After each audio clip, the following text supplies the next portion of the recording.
Last point is, look, this is a moment in time that we are in, and it's a moment of international reset.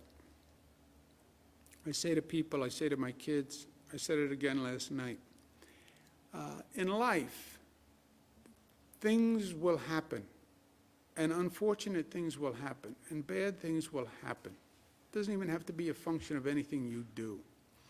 Life will knock you on your rear end. You will lose a job.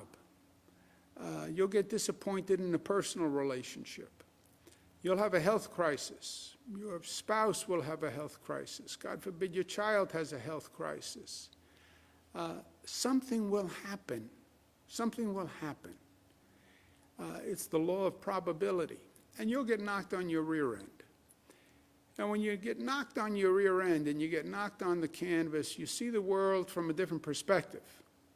You're flat on your back, you're looking up, and you see the sky, and you see the world differently.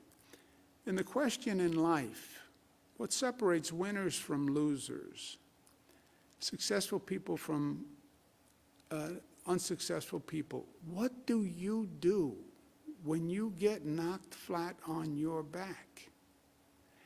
That is the moment that decides who you are, here and here. COVID knocked the world on its back. The world. Not just New York, not just the United States, the world. Europe is dealing with it. Everyone is dealing with it.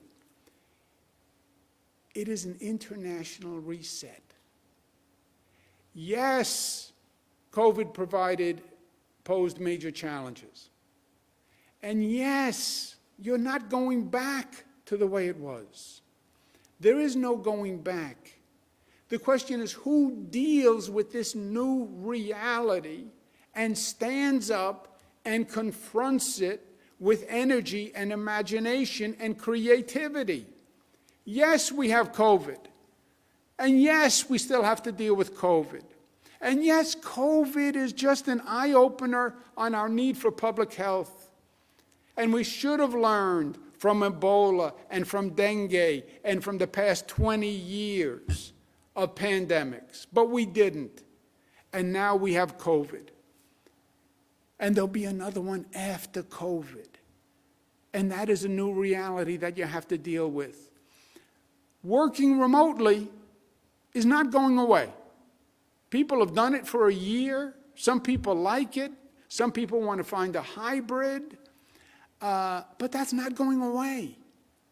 Well, go back to the way it was. Get in the car, drive to work, pay for parking, come home, spend another hour in the car. Some people are going to say no.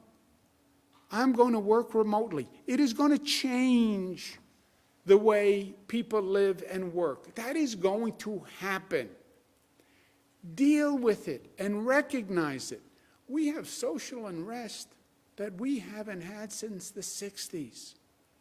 This police-community tension is real. It is palpable. The racial tensions we have, the religious tensions we have, the anti-Semitism we've been seeing, the anti-Asian behavior that we're seeing today in this country, the melting pot, e pluribus unum, it is real, and it has to be dealt with. Increased crime. You look at our cities, the crime rate is going up, and it's frightening, and people are scared. They are frightened. You have crime and random crime and death and shootings in a way you haven't had in decades. Homelessness is out of control. And it gives a sense of not only sadness that we have our fellow human beings living on the street, but it increases the sense of chaos and out of control. And we're incompetent as a government. There's an overall sense of urban insecurity. The density that makes an urban area, I now find threatening. And people fled from the urban areas. And they went out to their summer homes. They went out to other parts of the country. Why? Because the density that I once loved, that energy, that concentration, now makes me feel insecure. This is not going away. So the question is, what country deals with it first and best? What region deals with it first and best? What state deals with it first and best? What city deals with it first and best? You answer that question, and I'll tell you the place that emerges for a new and better and brighter future. I'll tell you who gets up off the mat stronger and better and smarter for the experience. That's why this is a New York moment. That is our opportunity.